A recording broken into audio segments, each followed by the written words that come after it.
Olá, bem-vindos e bem-vindas. Um bom dia a todos. Eu sou Denise Barbosa e estamos aqui mais uma vez ao vivo do estúdio da McKinsey em São Paulo. O McKinsey Talks já se consolidou como um espaço para conversas ao vivo entre os maiores experts do mundo sobre temas relevantes para a agenda de negócios, e o tema de hoje é digitalizando suas operações. Hoje nós estamos recebendo o Vinícius Cowishi, que é diretor de planta da Whirlpool. Tudo bem, Vinícius? Bom dia. Bom dia, Denise. Tudo ótimo. Muito obrigado pelo convite. É um prazer enorme estar aqui para compartilhar um pouco das nossas experiências com todos vocês. O prazer é nosso. Aqui ao meu lado eu tenho o Rafael Oliveira, que é partner da McKinsey em São Paulo. Bom dia, Rafael. Bom dia, Denise.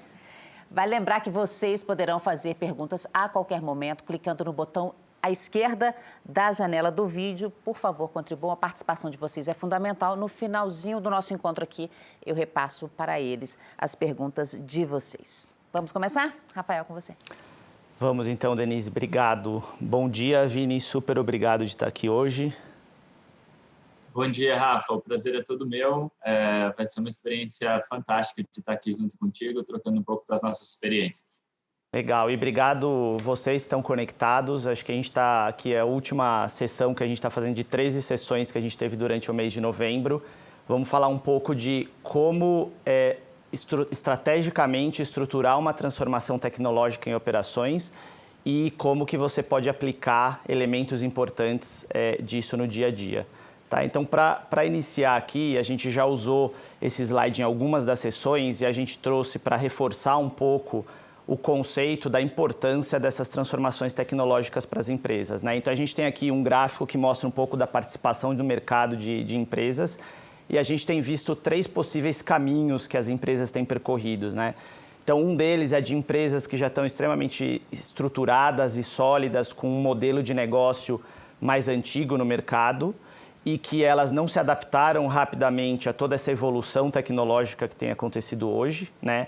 E elas têm perdido muita relevância de mercado. E que as que vão declinando em participação, que a gente vê do lado direito ali embaixo, empresas como Blockbuster, Kodak, que perderam bastante relevância de mercado. Ao mesmo tempo, a gente tem algumas empresas ou startups, ou empresas que já, como bancos, como o Nubank, que já começaram de forma digital, tanto em relação com o cliente, quanto internamente as suas operações, as suas estruturas com um custo muito mais otimizado, que tem crescido rapidamente e exponencialmente. E tem uma terceira gama de empresas, são aquelas que já tinham um modelo de negócio estruturado e que se adaptaram rapidamente a tudo isso, implementando uma série de elementos das novas tecnologias, que a gente vai falar um pouco mais para frente, e conseguiram dar esse salto que a gente está vendo aí no slide, né? E se adaptando e competindo ainda de forma relevante no mercado. E aí, Vini, o que você tem visto que você acha que tem feito a diferença para empresas como a Whirlpool dar esse salto que a gente está vendo no slide? Rafa, quando a gente olha nomes tão fortes nessa curva de baixo, faz uma correlação quais poderiam ser os fatores de sucesso dessas companhias que estão na curva de cima, eu acho que o principal fator correlacionando elas é, sim, ter focado em gerar valor para o consumidor, né? Independente do seu histórico de processo ou serviço ou produto, essa rápida adaptabilidade ao novo cenário é a que faz a grande diferença. Se desfazer de potenciais vieses anteriores ou quebrar paradigmas correlacionados aos produtos que oferecem aos consumidores foram os grandes diferenciais que fizeram essas companhias estarem, sim, hoje cada vez mais fortes, se adaptando a cenários totalmente diferentes.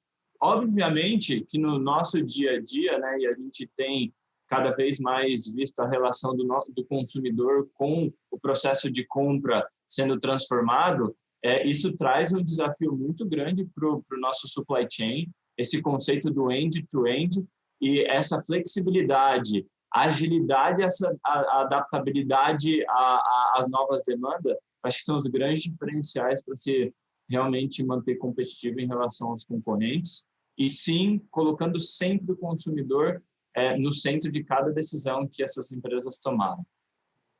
Perfeito.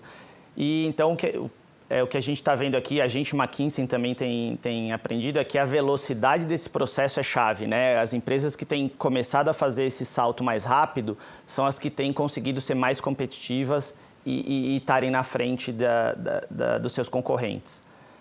Então, aqui, falando um pouco de o que é, né, a transformação tecnológica, a gente tem visto que para empresas de produto, que fabricam produto, toda essa questão de implementar uma série de novas tecnologias faz com que você tenha um salto de performance versus tradicional, sistemas de gestão de produção tradicionais como o Lean que você tinha antes. Então, ela te possibilita esse salto de performance que antes você não conseguia, né?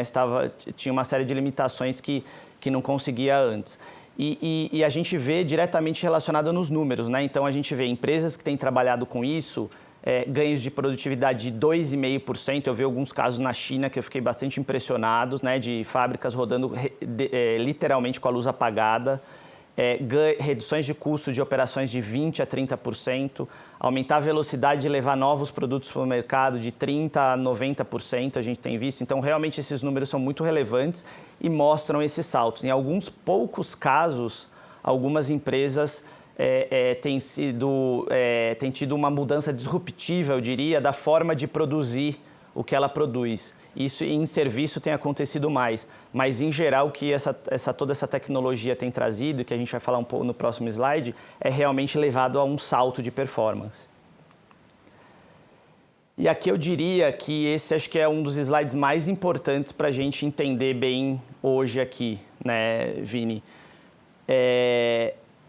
Ao longo dos últimos 5 anos, a gente tem estado em contato com muitas empresas, trabalhado com muitas empresas, e a gente viu que tem 6 elementos que são críticos para fazer essa jornada de Tech-Enabled Transformation, que a gente chama, né, de transformação tecnológica, dar certo. Ou porque foram elementos que fizeram a diferença desde o começo, ou porque foram elementos que foram uma dificuldade, têm sido uma dificuldade e que precisam ser endereçados desde o princípio, né? Então, eu vou falar um pouco deles aqui e trocando algumas ideias com o Vini aqui.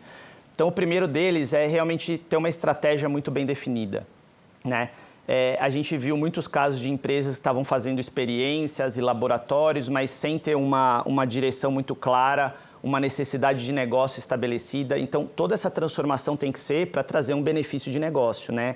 Conectado com as necessidades de negócio, conectado com o consumidor, como o Vini estava falando, para você ter um norte muito claro e criar um roadmap de tudo que você vai fazer nos próximos anos em relação à implementação dessas tecnologias para trazer essa captura de valor para a empresa.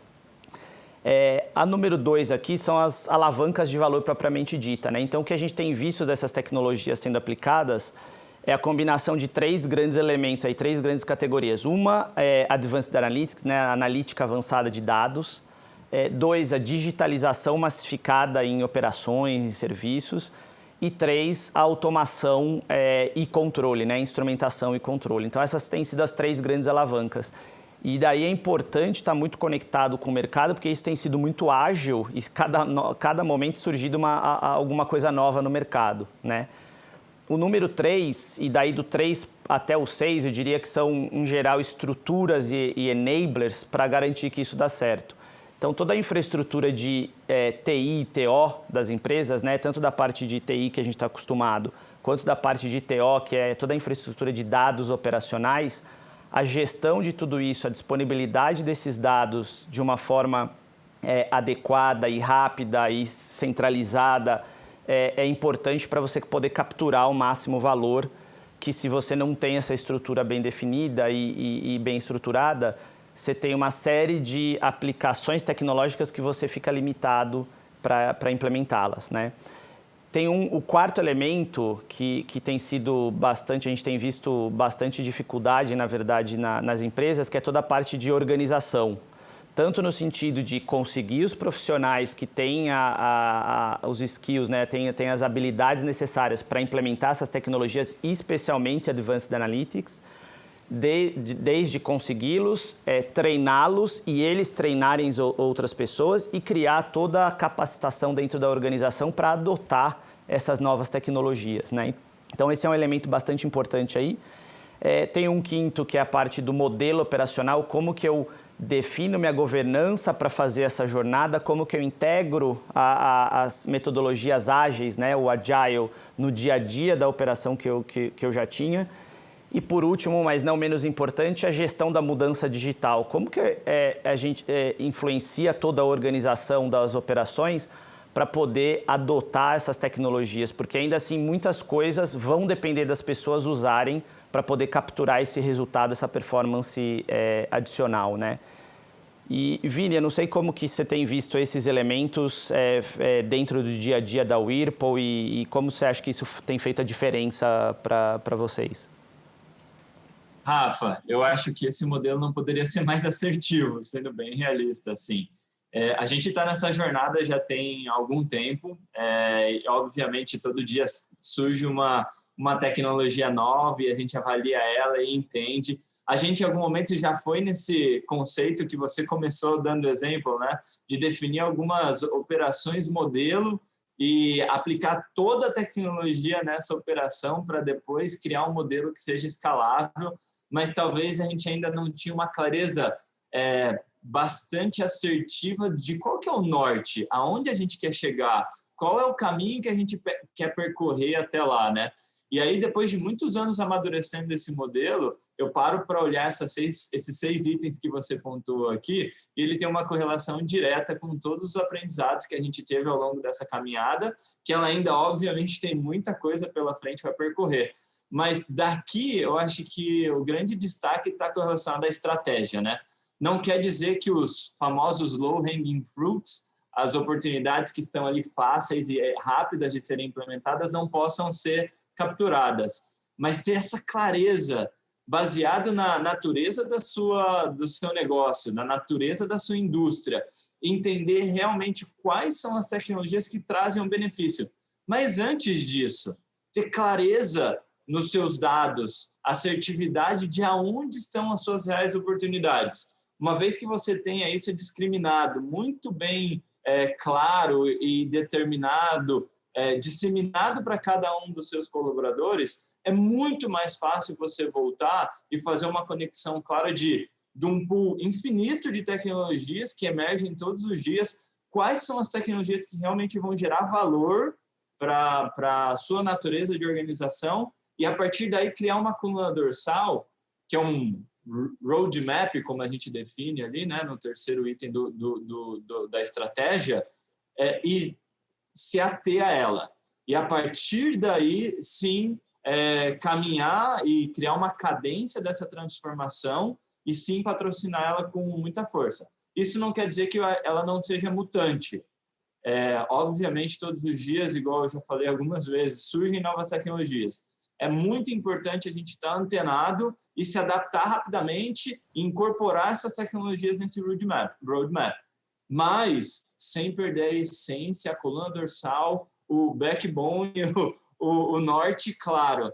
Porque numa simples desvio de rota é muito, muito fácil você acabar fazendo investimentos que vão acabar não gerando valor para a organização no final do dia. E a gente sabe que quando a gente fala dessa natureza de atividade, os investimentos, em sua grande maioria, não são de pequena monta. Então, a estratégia, até ela muito clara, até ela disseminada para cada um dos colaboradores da organização é fundamental. E capacitar o time acaba sendo um grande diferencial. Acho que mais para frente a gente vai falar um pouquinho mais a respeito das nossas pessoas. Mas garantir que o nosso time esteja 100% preparado e envolvê-los como cliente nesse processo de construção é fundamental. Porque eu acho que o erro mais crasso também das organizações é construir uma solução, implementar ela sem ouvir a voz do consumidor, que nesse caso é sim o nosso colaborador direto, e que não vai ser usual, não vai ser prático e depois ele vai acabar não utilizando. Então, acho que esses 2 fatores são fundamentais. Mas todos os 6 respondem erros e acertos que a gente teve ao longo dessa jornada e que sim, talvez não existe esse conceito da receita de bolo, mas se existisse, eu acho que esse formato é o que estaria mais próximo de construir uma estratégia, conectar esses 6 itens para mover em frente nessa transformação. Perfeito. Obrigado, Vini. Acho que está trazendo aqui pontos bem da realidade, né, de como esses elementos realmente influenciam no dia a dia, né? E a gente vai falar um pouquinho agora de como esses elementos são implementados ou exemplos deles, porque eles precisam ser integrados no dia a dia de tudo que já existia, né? Tudo isso está chegando, as tecnologias, tem elementos críticos aqui que a gente está falando que são importantes serem endereçados para dar certo, mas ao mesmo tempo eles precisam entrar num contexto que é toda a estrutura e gestão operacional que já existia e sempre existiu, né? Então, vamos falar aqui um pouquinho de cada um deles. A questão do bloco 1 de ter uma estratégia que o Vini estava comentando, é muito importante você entender quais são as oportunidades, criar esse roadmap, né? Ter qual que é essa sua visão ao longo dos anos de captura de valor para a empresa que isso vai trazer, quais são os recursos necessários em termos de investimento que vão precisar ser efetuados, obviamente com estimativas, isso é dinâmico ao longo do tempo, mas você ter, como o Vini estava falando, uma direção muito clara e um plano muito claro. Quais são os recursos necessários em termos de pessoas com as capacitações adequadas, como os cientistas de dados, engenheiros de dados, os especialistas em digitalização, os arquitetos de dados, que são novos, né, profissionais no mercado. Então, quais são toda essa necessidade de mapear muito bem isso? E, em função disso, para cada um daqueles outros 6 elementos que a gente falou, também ter dentro do seu roadmap o que vai ser feito para cada um deles para suportar toda essa captura de valor e a implementação das iniciativas e dessas tecnologias, né? E aqui, daí passando um pouco para o ponto número 2, que são as alavancas de tecnologia propriamente dita, né? Então, a gente tem visto diversos tipos de tecnologias diferentes sendo implementadas dentro daquelas 3 categorias que eu mencionei anteriormente, mas tem alguns casos que têm se destacado nesse contexto, né? Então, um deles é a implementação de Advanced Analytics para a questão de aumentar a capacidade das plantas, então a gente tem visto muito isso. A gente tem visto muito a parte de aplicação de predição de falha em manutenção para lugares que precisam de manutenção remota e que é complexo a manutenção, é não segura. Então, a gente tem visto muito essa aplicação. Produtividade com automação, com robôs colaborativos, robôs autônomos e digitalização de processos operacionais manuais ou integrando sistemas. Então, a gente tem visto muito isso também. Planejamento de produção usando Advanced Analytics para dinamicamente ele se adaptar às mudanças que estão acontecendo semanalmente na tua demanda e traçar qual que é a melhor estratégia de planejamento de produção automaticamente. E, por último, a parte de otimização de lucro, de você entender várias variáveis do teu processo, né, de entrada, de saída, de margem de produto, e você desenvolver otimizadores que te maximizam o lucro dia a dia, ou semana a semana, ou mês a mês, né? Então, essa tem sido das aplicações que tem trazido mais impacto e mais usuais, tá? E aí, aqui a gente está trazendo um exemplo, que é um exemplo de digitalização combinado com Advanced Analytics geral de uma operação, e que talvez aqui, Vini, até que eu acho que tem muito a ver com a indústria de vocês, talvez acho que até você consiga falar desse slide melhor do que eu aqui. Vamos lá, Rafa. Eu acho que quando a gente para olhar esse modelo, eu acho que ele faz uma tradução e muitos dos que estão nos assistindo vão fazer uma correlação direta com o seu dia a dia, com a sua operação, né? Então, toda a indústria, ou a grande parte da indústria, ou seja uma indústria de base, ou seja uma indústria montadora, essa combinação e ter a informação, muito mais do que o dado em si, né? Ter informação clara para que você consiga tomar essa decisão de uma maneira mais assertiva e mais rápida é um grande diferencial. Quando a gente para olhar esse fluxo produtivo que chega desde a chegada do material, a todo o processamento, o abastecimento dele nas linhas e a entrega do produto final, a gente passa assim por muita atividade humana. E essa atividade humana, ela tem muita variação, ela traz para a gente, dos primórdios do Lean Manufacturing, né, o conceito dos gargalos dinâmicos. Então, quando a gente para fazer uma reflexão, o que um engenheiro, há pouco tempo atrás, demorava 1 semana, 2 semanas, 1 mês, para realmente fazer um trabalho de mapeamento claro, onde ele consiga colocar dentro desse mapeamento a variação de todos os produtos que rodam, por exemplo, nesse fluxo produtivo, hoje em dia, com essa captura de dados, esse data collection automatizado, inteligente, acontece de maneira instantânea. Então, o melhor engenheiro do mundo para capturar esse gargalo mutante teria uma grande dificuldade, ao olho humano é super complexo, e esse tipo de sistema traz para a gente uma velocidade, e aí, mais do que isso, né? Eu acho que a grande diferença está o que você faz com isso. Então, você saiu de dados isolados, misturados para informações muito claras e objetivas que fomentam você a tomar decisões mais assertivas. Então, uma vez que você tenha essa clareza, você consegue alocar os seus recursos, desenvolver o seu time e implementar ações que te tragam um resultado de maneira imediata, com ações praticamente de ver e agir, ou mesmo com projetos muito bem elaborados, mas muito assertivos. Então, uma das coisas que a gente tem como lema, né, que o maior erro é você ir lá e automatizar um desperdício. Automatizar o desperdício é um absurdo. Quando você tem clareza dos seus dados e assertividade dele, você consegue ter uma segurança de você vai investir no lugar certo e vai trazer o melhor resultado possível. Que na grande maioria das vezes, e aí também compartilhando um pouco da nossa rotina, né, acaba sendo uma surpresa. Por mais que a gente já trabalha há dezenas de anos com Lean, sim, implementando agora o World Class Manufacturing, que é a evolução do Lean, mesmo assim, quando a gente para e vai pegar o dado de maneira estruturada, a gente tem surpresas, e isso tem sido muito suportivo para a gente para evoluir com índices de produtividade. E aí, Rafa, eu só queria fazer um comentário aqui correlacionado lá àqueles primeiros slides que você mostrou, do potencial disso, né? Multiplicar em 2,5 vezes, aquela produtividade de 30%, 40%, 50%, eu acho que a gente precisa quebrar um paradigma aqui.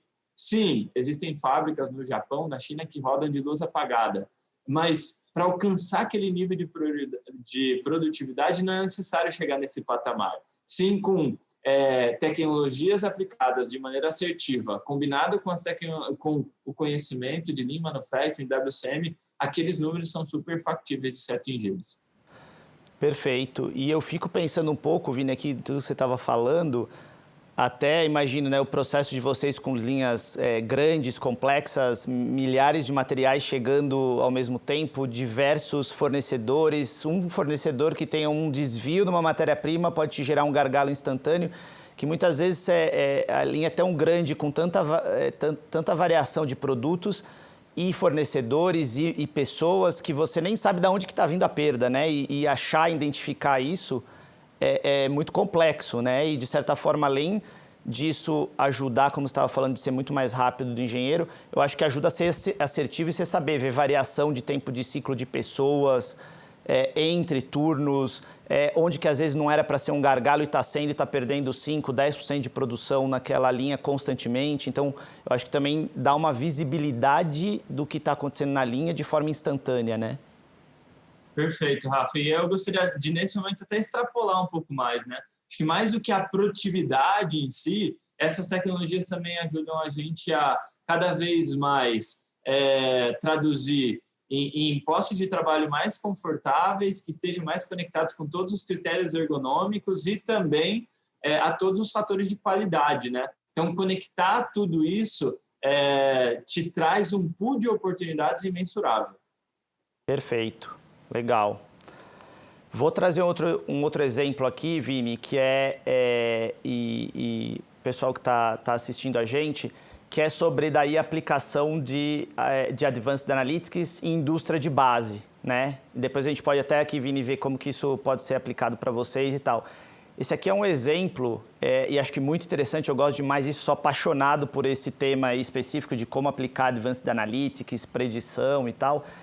E aqui é um caso de que foi aplicado, você tinha uma fábrica que tinha um gargalo muito claro, né, que limitava a tua fabricação, e foi aplicado um preditor que aumentou a capacidade da fábrica em 15%. Né? E como que isso funcionou? Primeiro se coletou as 450 variáveis de processo, desde o começo do processo até realmente o final do processo, entendeu todas as correlações que elas tinham e como elas influenciavam a umidade na entrada do secador, que era o gargalo dessa fábrica, né? E se otimizar a umidade da entrada do secador, você consegue fazer a fábrica funcionar mais rápido porque precisa secar menos esse produto, né? E aí justamente se entendeu todas as correlações, a gente tem até alguns gráficos aí embaixo mostrando a parte dessas análises, e se montou um preditor, como a gente pode ver no gráfico, que prediz qual que vai ser a umidade na entrada desse gargalo daqui a 4 horas ou daqui a 8 horas, dependendo da precisão que você quer. E ela, tendo visto quais são os principais parâmetros de processo que te afetam essa umidade, o modelo te faz recomendações de como você deveria estar trabalhando com a planta, dado a dinâmica do momento atual, para em vez de lá na entrada do secador ter, não sei, 20% de umidade, ter 17% de umidade e com isso conseguir rodar a fábrica muito mais rápido porque precisava secar menos, né? Então isso é um caso real, né, de exemplo de como você aplicar essa ferramenta. E acho que o mais legal de tudo isso é que aplicar isso não é só os modelos que ficam rodando online, dando recomendações em tempo real, te ajudam a ganhar um benefício, né? Mas o processo de montar esse modelo faz com que você aprenda muito mais do processo, você tenha um conhecimento num nível que você não tinha antes, ele te traz insights do processo que nunca ninguém tinha pensado, alguns até contraintuitivos. Muita gente pensava que era melhor aumentar a temperatura de um vapor, enquanto na verdade era melhor diminuir a temperatura daquele vapor. Então ele acaba te saindo com uma série de soluções que você implementa imediatamente na linha, o que a gente chama de soluções one-off, né? Que você foi lá, implementou e já capturou o resultado, além do modelo. Então, antes até de ter o modelo rodando, você já vai melhorando o teu processo e capturando boa parte do resultado. Então, nesse caso aqui, 8% desse ganho de 15% já foi capturado com essas melhorias iniciais do processo. E os outros 7% que foi realmente com o modelo rodando no dia a dia e otimizando o dia a dia. E aqui, Vini, isso aqui é um caso muito de indústria de base, né? Dentro da parte de indústrias avançadas como as de vocês, como você vê essa aplicação de Advanced Analytics? Tem trazido benefício, não tem? Rafa, eu tenho alguns amigos também na indústria de base, eu tenho visto sim o potencial que a ferramenta traz. Quando a gente olha para a ferramenta em si, eu acho que ela é aplicável em qualquer natureza de negócio, inclusive serviços, relação com o consumidor, predição de consumo e tudo mais. Quando a gente fala especificamente da nossa indústria, a gente sim tem muito potencial correlacionado aos nossos processos primários. Então, por exemplo, processo de esmaltação, de pintura, de colagem, onde os elementos de meio ambiente são fatores importantes nesse cálculo do consumo da matéria-prima, na combinação entre elas. Temperatura e umidade são fatores cruciais para a qualidade e consumo. A gente sim aplica e gera muito valor, então a gente tem transformações muito bacanas, histórias muito bacanas de melhorias de qualidade baseado na aplicação desse conceito. Eu acho que, além disso, tem uma correlação boa também com pessoas, né? Tira um pouco da dependência do especialista daquele equipamento.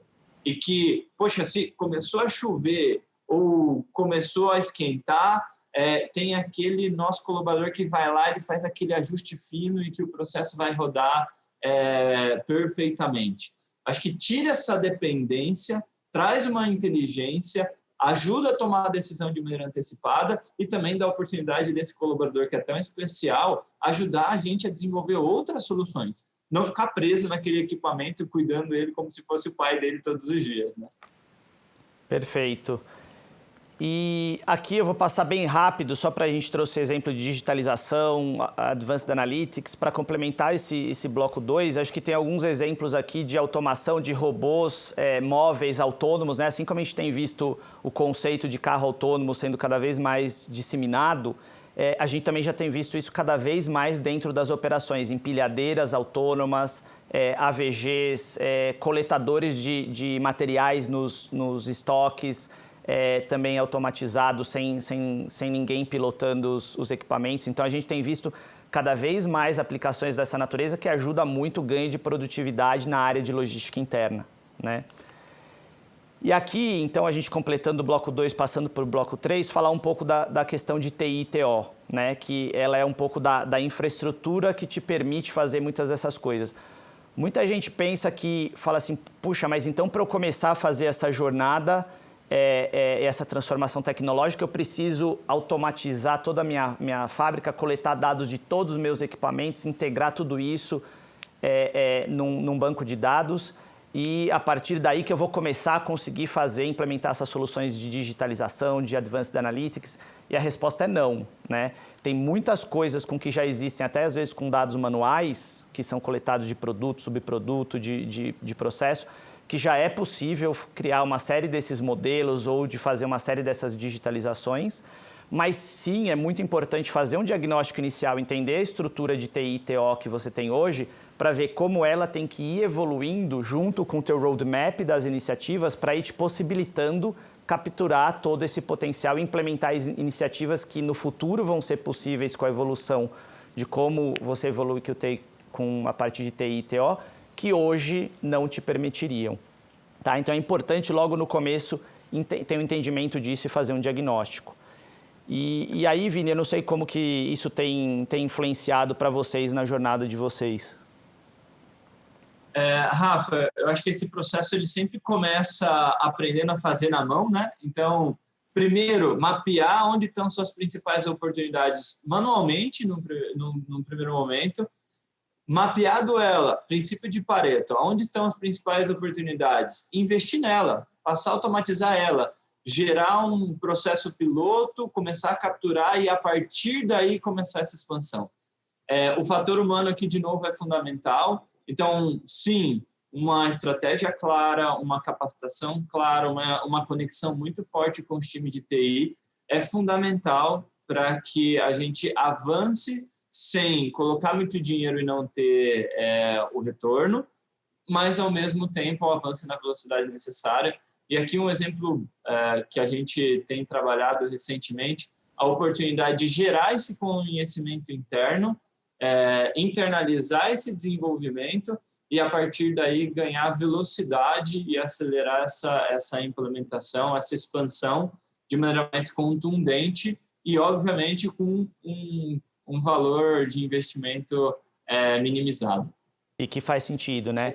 Ou seja, o que você está falando é não sair loucamente automatizando tudo, mas sim de acordo com aquilo que vai agregar valor e que está dentro do seu roadmap, aquilo que faz sentido. Outras coisas talvez vão ficar sem ter toda a infraestrutura de dados e que faz parte da vida porque não agrega o valor necessário, né? Exatamente. Perfeito. E aí, aqui mudando um pouco, a gente falando dos elementos 4 e 5, né? Da parte de organização e, ao mesmo tempo, da parte do modelo operacional, né?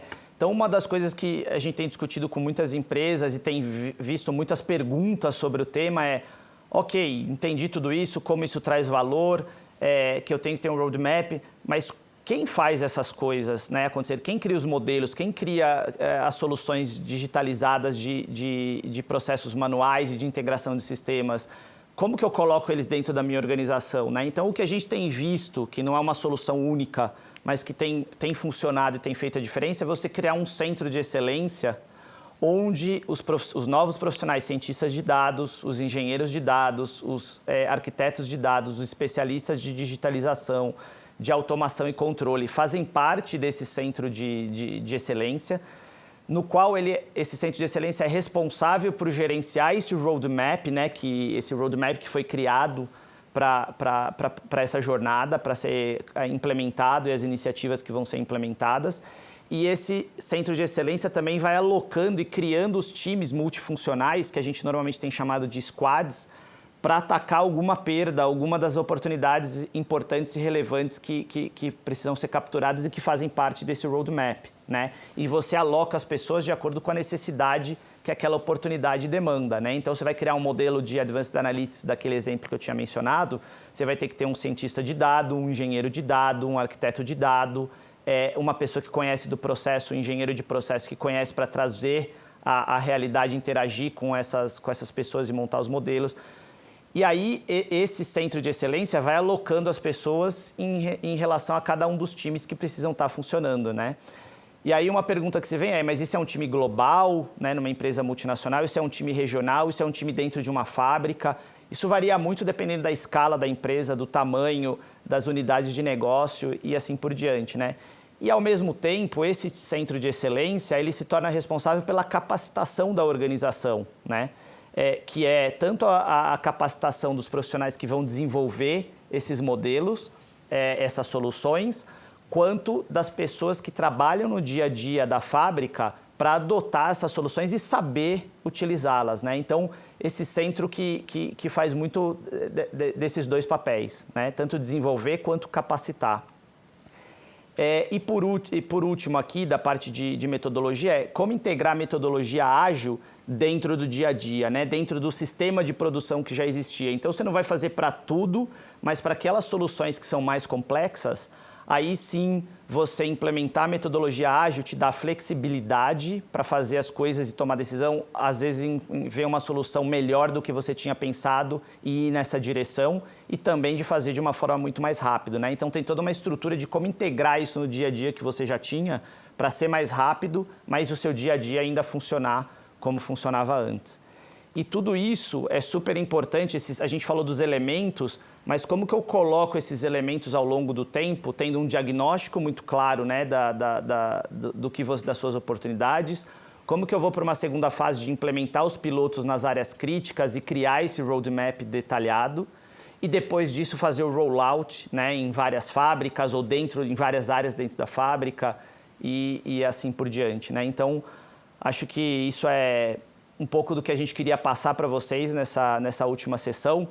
E aí queria agora, Denise, deixar com você para a gente ir para a parte de perguntas aqui dos nossos participantes. Maravilha, que já chegaram várias perguntas aqui. E eu vou começar então passando uma para você, tá, Vinícius? Olha, como podemos engajar os diferentes departamentos para construir uma estratégia unificada de transformação digital e digitalização das operações na indústria?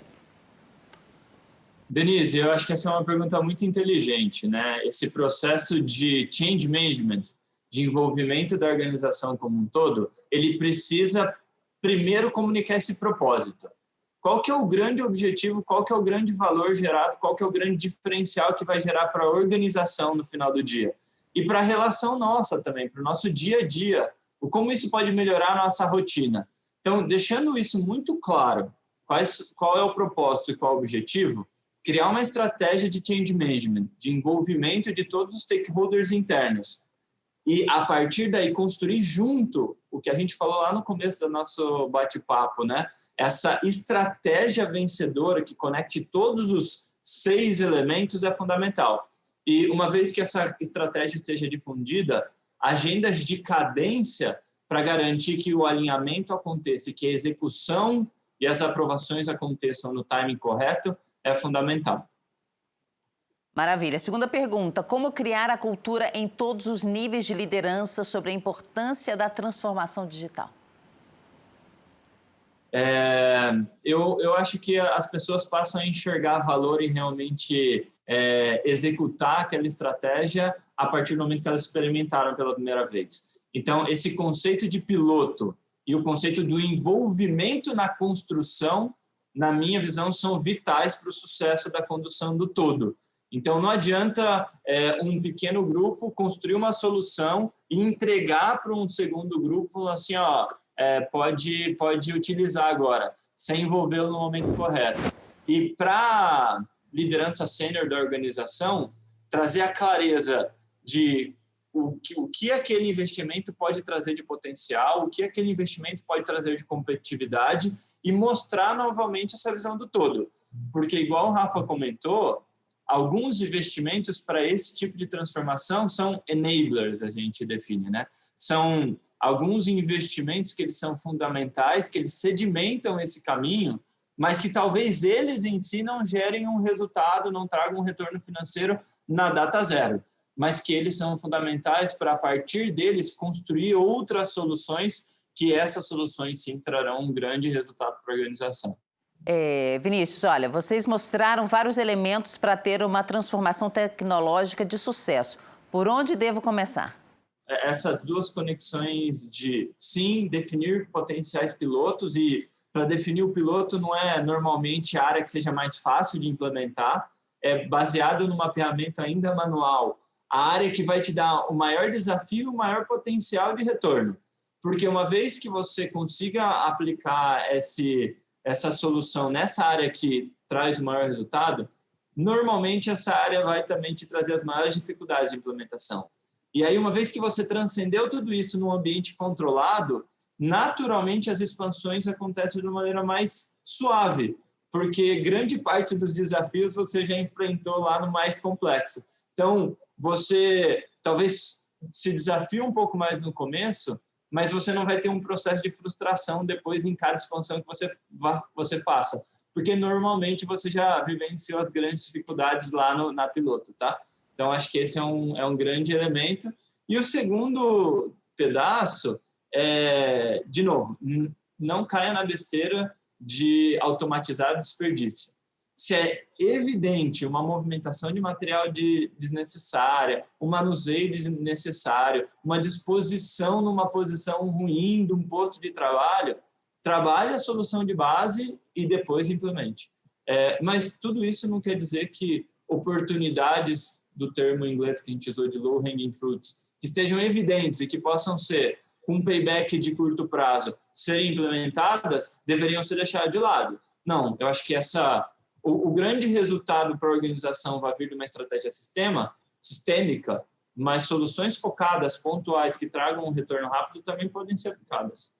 Rafael, se você quiser complementar alguma coisa, ou eu já posso passar para a próxima pergunta? Não, acho que só complementando um pouco o que você falou logo no começo, Vini, de que como começar tudo isso, que você falou, olha, mapear mesmo que manual as oportunidades e tal, eu enxergo muito desse jeito, né, de que importante você fazer esse mapeamento, esse diagnóstico de quais são as oportunidades e como aplicar essas tecnologias para capturar esse valor e desenhar esse roadmap de como vai agregar valor para a companhia e endereçar as necessidades de negócio que você tem, né? E daí, a partir daí, você define quais são seus pilotos e implementa os seus pilotos, tem sucesso, tudo isso que você estava falando, Vini, para fazer depois o rollout para outras áreas, outras fábricas e tal. Então, acho que esse é um pouco da sequência de como eu começaria.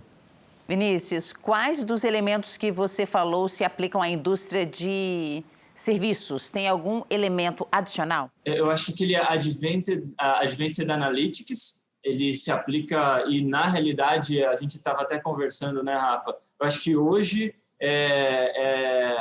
talvez a área que mais tem utilizado isso, o varejo, inclusive, a área que mais tem utilizado o Advanced Analytics. E na minha visão, eu acho que a gente fez um pacote sucinto de soluções que podem ser aplicadas na indústria, mas quando a gente dá um passo atrás e entende todas as ferramentas que a indústria 4.0 trouxeram para a nossa organização, o Rafa deu um exemplo para mim que ele é fundamental, né? A aplicação, por exemplo, de robôs colaborativos. Eles elevam um outro patamar completo, a oportunidade de fazer melhorias do ponto de vista de segurança, de ergonomia, de qualidade, de produtividade para nossas operações, sem se desfazer do fator humano. E que o fator humano, independente do cenário que a gente viver, sim, vai ser um grande diferencial. Capacitar cada uma das nossas pessoas que constroem cada uma dessas soluções sim, na minha visão, o fator mais importante de toda a discussão que a gente está tendo aqui, tá? Ai, que maravilha. Então, eu queria muito agradecer a sua presença, Vinícius. Foi um prazer te conhecer. Rafael, muito obrigada também por estar aqui com a gente hoje. Vocês fecharam, assim, com chave de ouro a nossa série, né, a McKinsey Operations Series. Muito obrigada mesmo. Queria também agradecer a você de casa, que ficou com a gente aqui os últimos 45 minutos. Quem mandou perguntas, super obrigada pela participação. E para conhecer a agenda completa do McKinsey Talks, acesse mckinseytalks.com. Lá vocês podem acessar os episódios anteriores e esse de hoje vai estar disponível na segunda-feira. E a boa notícia também para quem gosta de podcast é que as versões em áudio de todos os nossos encontros também estão no Spotify. Muito obrigada novamente. Bom fim de semana a todos. Até a próxima. Tchau.